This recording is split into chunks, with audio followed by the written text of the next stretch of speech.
Welcome to Daily Armor. Today I'm in Joshua chapter 9 and Joshua chapter 10. The Lord is really using my Sunday school lesson the Joshua chapter 9 is what I did last week, Joshua chapter 10, and the chapters all through the end of Joshua is where the Lord has me with my Sunday school lessons that's in our book.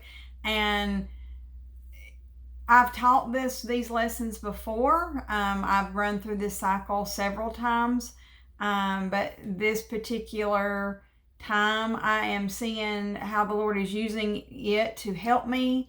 The Lord used the message last night to help me, even it's wonderful.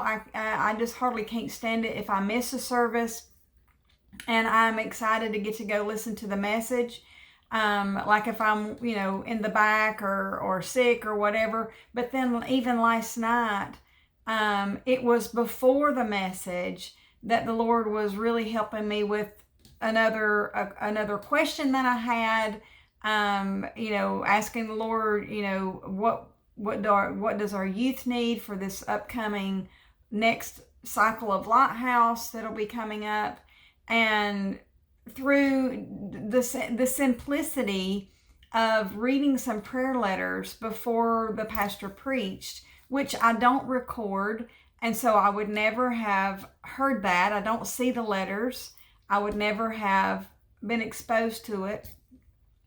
But last night, with listening to the man of God writing a letter to the churches, that the Lord actually helped me with a question that I had, and that was very exciting.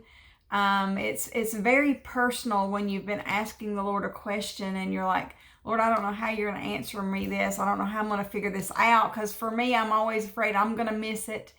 But it was another little piece to the puzzle that was revealed by the Lord last night, and so that's so exciting. And as I was desiring to do this devotion yesterday, then just different things kept getting interrupted. And so this morning I did not even finish getting dressed. I didn't finish my normal chores that I do in the morning before I come in here. And I just was like, Lord, all that other stuff's going to have to wait. I did get my bed made, but that was about it. And the other stuff's going to have to wait, because I'm very, very excited. I don't know if I will deliver this the way the Lord is helping me with it, but I'm hoping that I can help you and explain how the Lord is helping me. Now, do I fully grasp it? No, but I am so excited because He's giving me lessons on grace to help me understand how to battle with the enemy, how to battle with myself when I'm giving myself a hard time. And He's doing it through this life of Joshua. And in the midst of Joshua having a mess up, then turn around and finishes so well. And I just want to get into that. So let's get into it. So in Joshua chapter 9, they have had some victories, and the enemies are hearing about it. They're worried. They're trying to figure out how, if they were able to defeat Jericho, and if they were able to defeat this and that, then what chance do we have? And so the enemy they're out there, and they know the Israelites are coming. They know that their God has said, I'm giving you this land. They've heard it, and they know that they're coming. So the enemy decides, one of them, the Gibeonites, decides they've come up with a plan, and this is told about in Joshua chapter 9. And for the sake of time, I'm not going to try to explain everything or go to everything. I'll get to where my main verses are going to be here in just a moment. But they come up with a plan. So the enemy always has, it wants to come at us from different angles, different avenues, catch us off guard, take us by surprise. and will definitely, the enemy uses lies and deceit. The enemy, that's what he does. He bold-faced lies, and he puts on a front, and it's all a front. It's complete and utter lies and deception. And that's what the enemy does. And so that's what the Gibeonites decided to do, was they come up with a plan. They're like, let's go to them instead of waiting for them to come to us and destroy us. Let's go to them and see if we can trick them into being our friends. And that's what the enemy loves to do. He's like, oh, I'm your friend. I'm your friend. I'm here to support you. I'm here to help you. I'm your friend. And so be very careful, because there's deceptions all around, and it may look appealing. It may sound good. It may be something that you're like, oh, this, how could this be wrong? This is wonderful. This is a great idea. But if it's not the Lord's idea, it's not a great idea. And the enemy comes at us with all kinds of deceit. And so Joshua falls for it. And the reason that he falls for it is the reason that a lot of times the same reason that we fall for it when it happens to us. So I'm not pointing all these fingers at Joshua. I'm saying, Joshua, if he can make this mistake, I most assuredly make these mistakes all the time. And look at one of our main verses today is going to be out of Joshua chapter 9, and looking at verse number 14 and 15. This is the sum, putting it all in as simple as possible of Joshua's mistake that he made. And we all make mistakes. We all mess up. I mess up all the time. I misunderstand. I don't quite comprehend. I fail to do this, or I end up doing that, or I don't react correctly, or, whatever. And so it happens in all kinds of things in our life. The way we communicate with our spouse, our family, our neighbors, our church family, just so many things. But here in Joshua chapter 9, verse number 14 and 15, it says, and the men took of the victuals. These are the gifts. See, sometimes the enemy wants to give you gifts. Oh, here, we're gonna team up together, and this is what I'm bringing to the table, and I've heard so much about you, and I want to join up with you. Be very careful. We attract people to us, and we don't even know why, but also we attract the enemy to try to deceive us. And that's what's going on here. The Gibeonites were deceiving Joshua and the Israelites. They said, oh, we come from a way, way, way far. They wouldn't even say where they were from. They were being very evasive about the questions that were asked, and they weren't asking them honestly, and they were not asking them completely, and they didn't even come up with a very good backstory, because they wouldn't even say where they were from. And when actually they were just from just a few days' journey. And they were like, oh no, we're from way, way, way far, way far. But this, when we're bringing you gifts, the victuals, we're bringing you gifts, and we've heard about y'all, and y'all's Lord has given you all of this land over here, and we're just excited for y'all, and we want to join up with y'all. And it was all lies. It was all lies. Verse number 14, and the men took of the victuals and asked not counsel at the mouth of the Lord. How many times have we done something because it sounded good, it looked good, it must be good? Like, we don't even need to pray about that. It's so easy to do that. We all fall into that trap. And the enemy knows how to line it up just perfectly where it looks like the best thing that we should do. It looks like this is a no-brainer. But what we see and what we hear deceives us, because the enemy is lurking, and the enemy is full of deception and lies. And verse number 15 is when he didn't seek counsel of the Lord, and then he made a league. He made a peace with them. It says in Joshua, verse 15, made peace with them and made a league with them. He joined up with them. He went into business with them. He came together with them. He This was a relationship now. And made a league with them to let them live, and the princes of the congregation swear unto them. They made a vow, they made a contract, whatever you want to say that it is, but their word, they agreed to something that they should never have agreed to. And I don't know how many times I've agreed to something and been like, oh man, I didn't see this one coming. I've been caught off guard plenty of times, and I'm sure you have as well. Sometimes we're just excited in the moment. I get excited in the moment, just like everybody else. I don't want to. I want to contain myself. I want to stop that second and say, Lord, is this something I'm supposed to do? Lord, I mean, even as simple as, if I'm in a store or if I'm, out and about somewhere and, and I'm like, well, let's just stop here. Let's just do that. I'm like, Lord, I need to ask you about everything.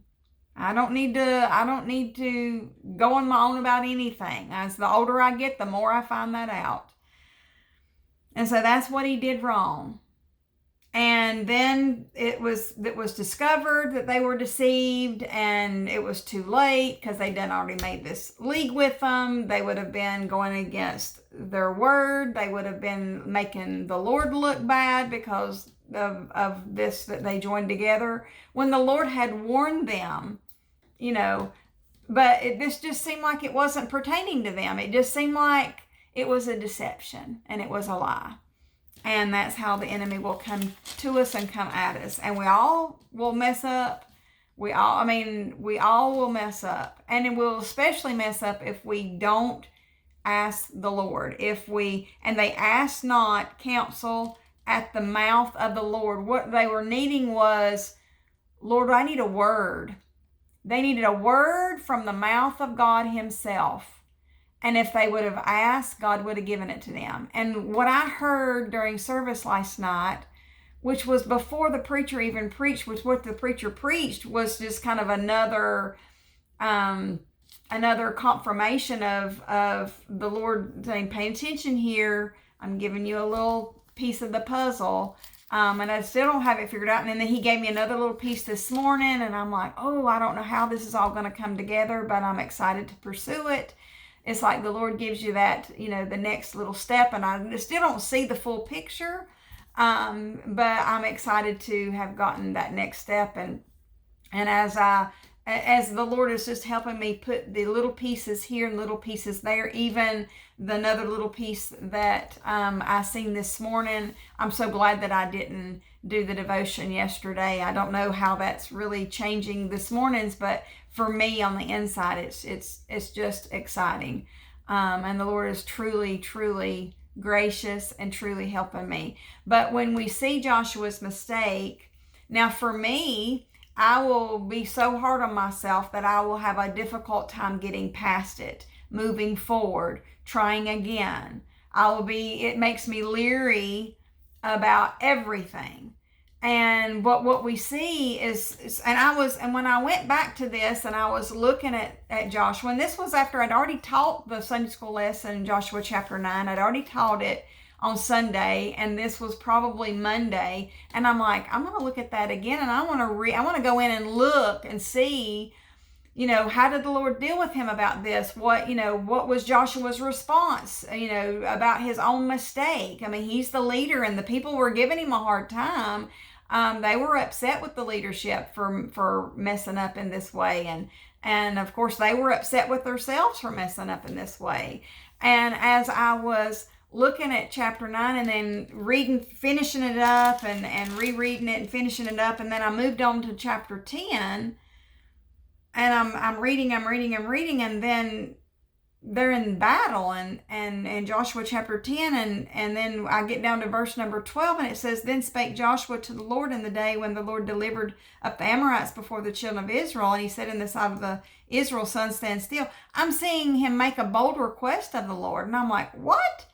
Like, where is it in the pages? What happened between chapter 9 and chapter 10? Something had to happen.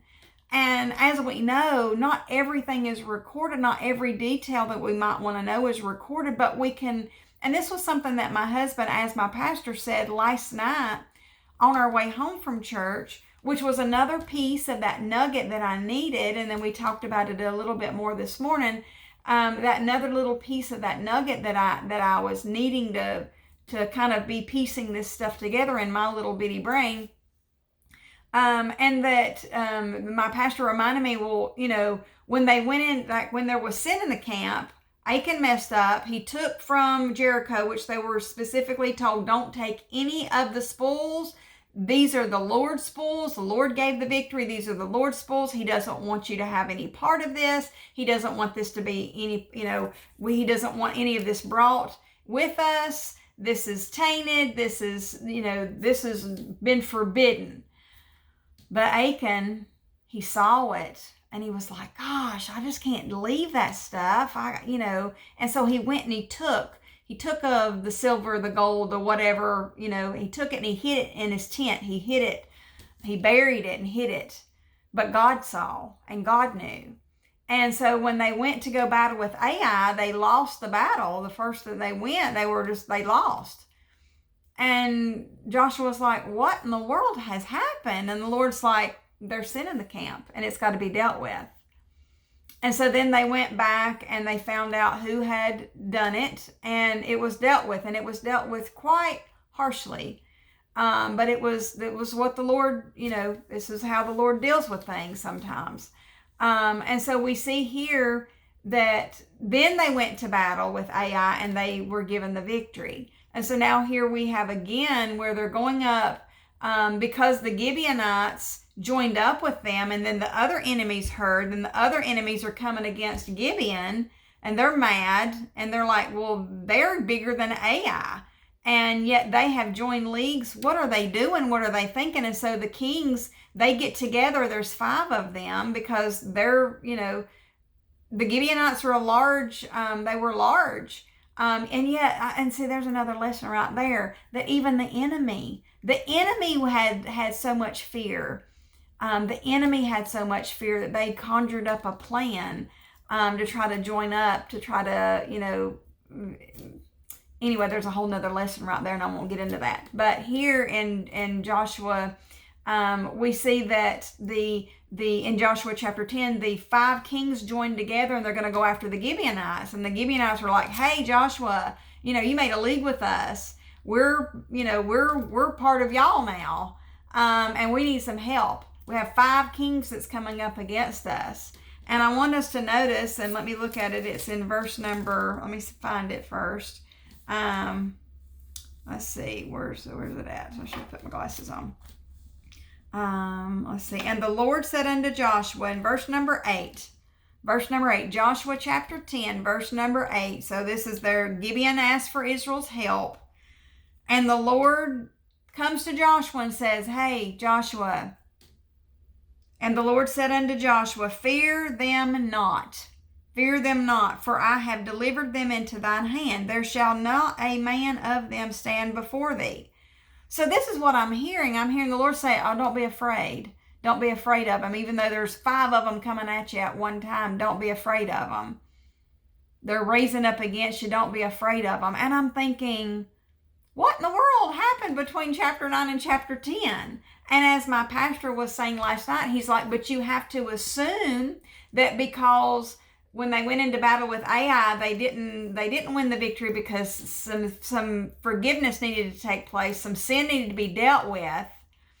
And then once it was dealt with, then when they went into battle, they were able to defeat the enemy. And so we have to assume that between chapter 9 and chapter 10, that Joshua and the Lord did have a conversation. Joshua would have went to the Lord and said, Lord, I messed up. I didn't seek your word. I didn't seek a word from you, and I went and did this, and I can't believe that I fell for this. Lord, they deceived me, and I fell right for it, and I completely messed up here. And that we have to assume, because God's given them the victory, and the whole rest of the book of Joshua is victory upon victory upon victory upon victory. And that Joshua did everything and pursued everything that Moses had told him, that God had told Moses. Therefore, everything God wanted accomplished, Joshua went after it and fulfilled it and did his part. Yet he messed up. And I have to assume that between chapter 9 and between chapter 10, that Lord and Joshua had a conversation and forgiveness was granted. And what I'm seeing here is from chapter 10 all the way through the end is that God is treating Joshua as if it never happened. And when I saw that, I was like, oh my goodness, that's my problem. Is that when God forgives me, I'm still thinking about it, but he's given me instructions not based on it because it's done. It's been washed. It's been made clean. And I keep thinking about it, but I've got to push it. And the enemy wants to throw it up in my face. I want to throw it up in my face. I want to, and most of my problem is I'm trying not to mess up again. I'm trying not to make that same mistake again because I don't know about you, but I can mess up and then I can turn around and do the same thing. Maybe it looks a little bit different, but I'll be like, man, I done it again. I done messed up again. I done give in to this or that again. I've done, I wanted to tell, Todd had asked me a question a couple of months ago and I wanted to say no. But he just had that sweet little look on his face. And he just looked so pitiful that I was like, okay, And then I was like, I don't know what I should have done.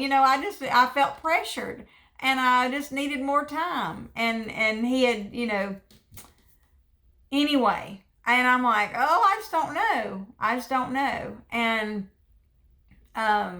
anyway, but here, Joshua's not treating himself that way. And yet I'm doing that to myself. And God, what I see most of all is God's not treating him that way.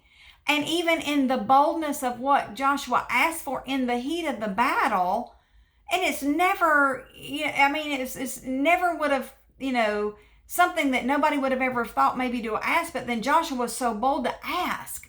He was like, we're winning, but we just darkness is going to get us. And he was bold and he said, the sun stood still because he asked. He's like, the sun, I need you to stand still. He's like, Lord, I need the sun to stand still. I need a little bit more daylight. They're gonna, we need help and we need the sun to stand still. And it says in verse number 13, and the sun stood still and the moon stayed until the people had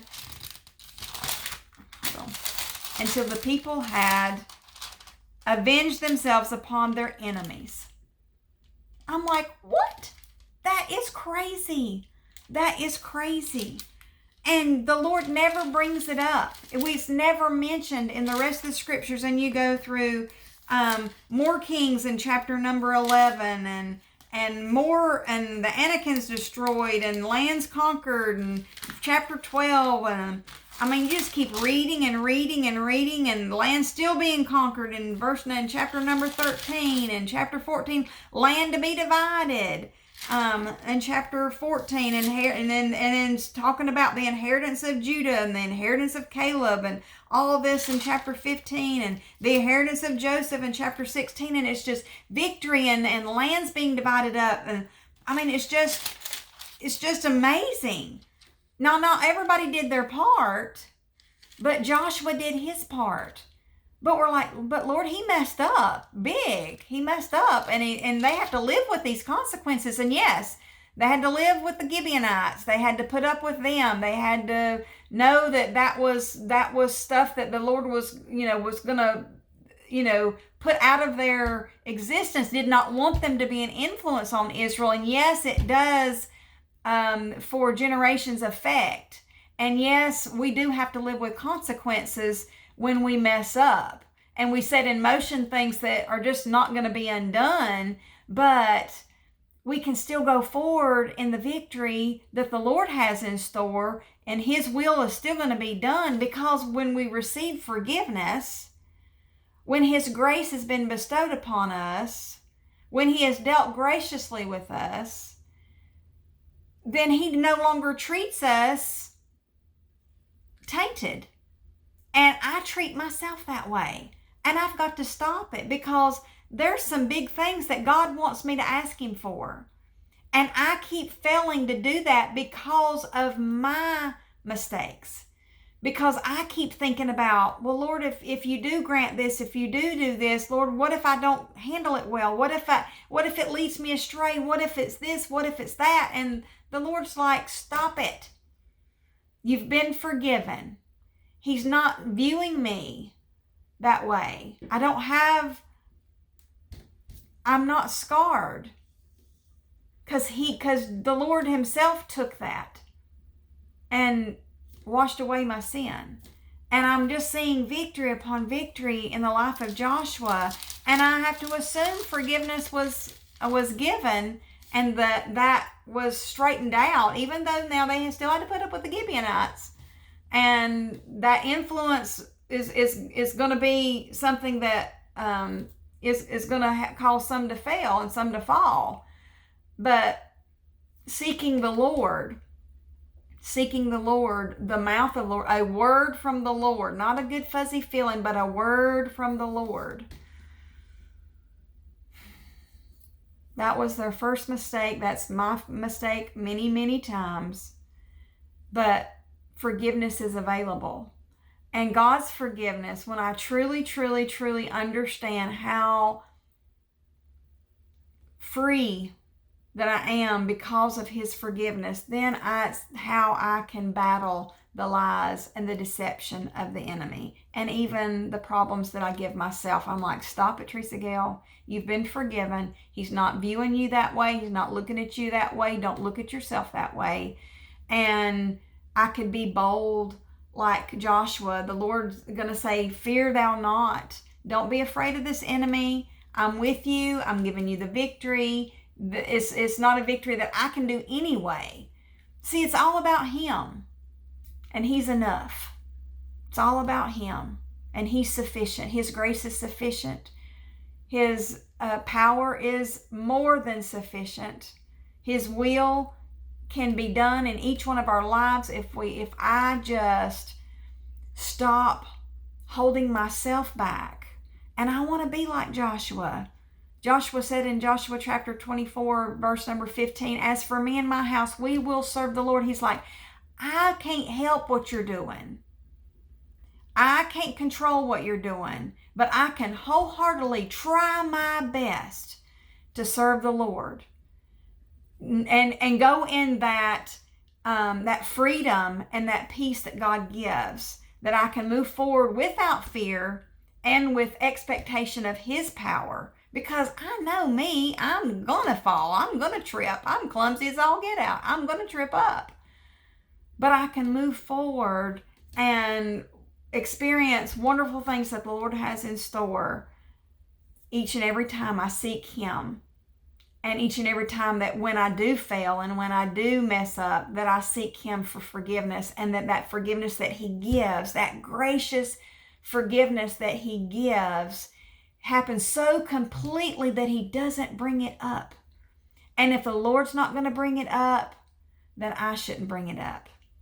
And if the enemy brings it up, I'm saying, no, the Lord's forgive me. And I want to be as bold to say, Lord, can the sun stand still for this battle? Lord, I want to be bold, and I want to be like Joshua. I want to find it real quick. I'm not sure where it is. I should have. Oh, goodness.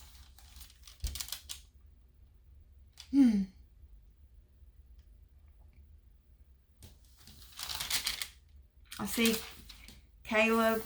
I see. Let me find. I want to see where Joshua is. Instead of Joshua, let me find it.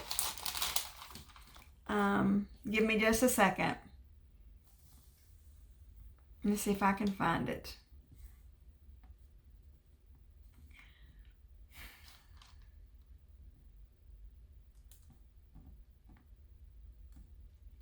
Verse number, I want to go to Joshua chapter 24. This is not exactly the verse I'm looking for, but it's actually mentioned several times in the book of Joshua. and it mentions Joshua in chapter 24, verse number 31, and this is Joshua's death and burial, and this is what was said about Joshua. And Israel served the Lord all the days of Joshua and all the days of the elders that overlived Joshua, and which had known all the works of the Lord which he had done for Israel. So it's talking about all that he's done for Israel.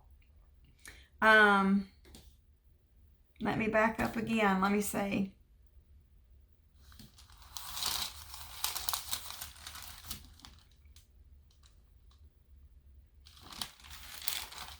Let me back up. That's not exactly what I'm looking for.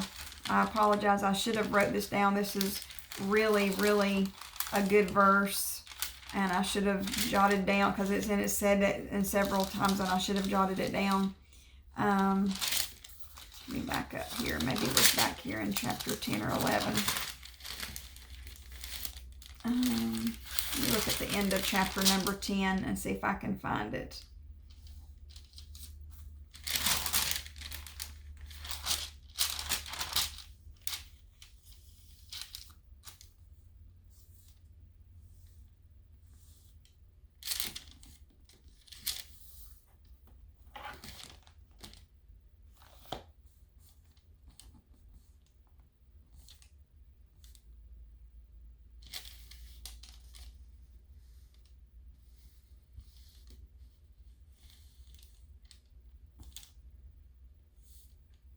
All right, look here in Joshua chapter 11. Sorry to be so, that probably took me a good minute or so.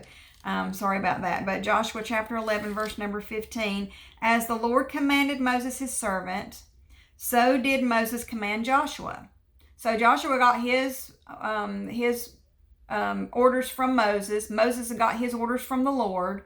Joshua, along, walking with Moses, paying attention, close to Moses, Joshua knowing that Moses was getting his information from the Lord himself. As the Lord commanded Moses his servant, so did Moses command Joshua, and so did Joshua. Joshua did what he was instructed. He left nothing undone of all that the Lord commanded Moses. He left nothing undone. I want, at the end of my journey, to have left nothing undone. If there is somebody I'm supposed to talk to, if there is somebody I'm supposed to be witnessing to, I want to leave nothing undone. I keep speaking to somebody, and I seem like I'm getting nowhere, and I go back, and then I go back. I went yesterday again, and it just seems like it only goes so far, and I'm like, but Lord, you burdened me to do this, but I'm like, Lord, I'm messing up. I must be messing up. I must be messing up is what I keep thinking. I must not be saying the right thing or doing the right thing, and the Lord's saying, it's not about you. It's not about you. You just go do what I ask you to do. You just show up. It's not about you. It's about his power. It's not about me. It's about him. And if I will just simply do all that's been commanded of me, no matter if it makes sense to me or not, and leave nothing undone, that's my goal. I want to leave nothing undone. I want to finish my course, leaving nothing undone. I'm not the one I'm not in control of the results. I just want to leave nothing undone on my part, nothing that I'm supposed to do. Now Joshua did everything he was supposed to do, in spite of making a big old mess up, and not asking counsel of the Lord, and then making a league with the Gibeonites and having to put up with that from now on, put up with all that. But he left nothing undone that he was supposed to do, and God did not treat him taintedly. It's not mentioned, but what is mentioned is that he left nothing undone of all that the Lord commanded Moses. So Joshua, verse 16, took all that land, the hills and all the south country and all the land of Goshen and the valley and the plain and the mountain of Israel and the valley of the same, even from Mount Halak and that goeth up to Seir, even unto Belgad in the valley of Lebanon, under Mount Hermon, and all their kings he took and smote them and slew them. Joshua made war a long time with all those kings. There was not a city that made peace with the children of Israel, save the Hivites, the inhabitants of Gibeon, and all other they took in battle. He didn't make that mistake again. He didn't make that mistake again. He took all, left nothing undone. Left nothing undone. That the Lord had commanded Moses and Moses had commanded Joshua, and he left nothing undone. And it was because he understood forgiveness. And as I understand more and more and more about forgiveness, and then as I'm anticipating my future mess ups, the Lord's like, but forgiveness is already available. My grace is already available. My grace is sufficient for thee. Thank you for joining me. I look forward to seeing you again soon.